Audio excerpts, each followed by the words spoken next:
নারায়ণগঞ্জের একাধিক স্থানে শেখ মুজিবুর রহমানের ৩টি মুরাল ভাঙচুর করা হয়েছে। এছাড়া সাবেক সংসদ সদস্য শামীম ওসমানের বাড়িতে ভাঙচুর করা হয়েছে। সেখানকার আজকের খবর জানাতে আমাদের সাথে যোগ দিচ্ছেন সহকর্মী হাবিবুর রহমান।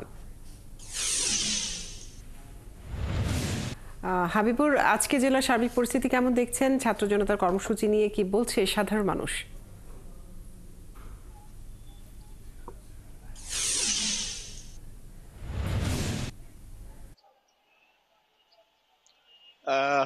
গতকালকে থেকে আসলে গত বৃহস্পতিবার যে ভাঙচুর হলো নারায়ণগঞ্জের জেলা প্রশাসনের কার্যালয়, পুলিশ সুপার কার্যালয়, জেলা দায়রা জজ, জেলা পরিষদে যেসব মুরালগুলো ছিল এবং বঙ্গবন্ধুর কর্নার ছিল, সেগুলো আসলে বিক্ষুব্ধ জনতা, ছাত্র জনতা এবং সাধারণ মানুষ এবং বিএনপির সমর্থিত আইনজীবী সকলে মিলে আসলে ভাঙচুর করে এবং সেখানে তারা বলেছিল যে এটা তার উপরে বিচারালয় কলুষিত হয়েছিল, প্রশাসন দলীয়করণ হয়েছিল।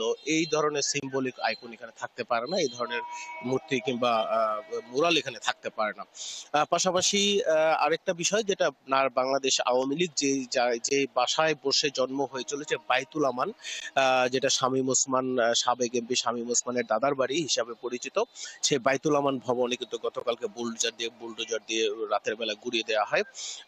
এইখানে বসেই আসলে সেই তৎকালীন সময়ে, স্বাধীনতার পূর্ববর্তী সময়ে বঙ্গবন্ধু আসতেন এবং সেখানে বসে তিনি বিভিন্ন সভার নির্দেশনা এবং বিভিন্ন আলাপ আলোচনা, বিভিন্ন রাজনৈতিক সিদ্ধান্ত গ্রহণ করতেন।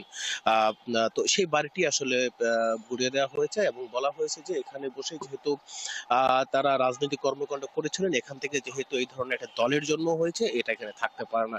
এই ধরনের বিক্ষুব্ধ জনতা আমাদেরকে গতকালকে রাতে জানিয়েছিলেন। পাশাপাশি আজকে তেমন একটা মাঠে তাদের কর্মসূচি নেই, এখন পর্যন্ত দৃশ্যমান কোনো কিছু কর্মসূচি আমরা দেখতে পাইনি। তবে বিএনপির যে মহানগর বিএনপির যে আহ্বায়ক আছেন অ্যাডভোকেট সাখাওয়াত এবং যে সদস্য সচিব অ্যাডভোকেট টিপু, উনি আমাদেরকে জানিয়েছেন যে তারা আসলে রাজপথে আছেন, রাজপথ তারা দখলে রাখবেন এবং তারা কোনোভাবেই কোনো প্রকার কাউকে রাস্তায় নেমে ফ্যাসিবাদী সরকার, সাবেক ফ্যাসিবাদী যে শেখ হাসিনার যে সমর্থিত কোনো গোষ্ঠীকে আসলে মাঠে নামতে দিবেন না এবং কোনোভাবেই যে কোনো উপায়ে তারা সেটা প্রতিহত করে দেশের জন্য তারা কাজ করবেন, এমনটা ঠিক আমাদেরকে জানিয়েছিলেন। এখন পর্যন্ত কাজরি আসলে সবকিছু স্বাভাবিকই আছে। ভাঙচুর যেগুলো হয়েছে এখন পাওয়া আমরা যায়নি। হাবিবুর রহমান, ভেঙে ফেলা আপনাকে হয়েছে, সামান্য কিছু অনেক অংশ বাদ দিয়ে। ধন্যবাদ যুক্ত থাকার জন্য।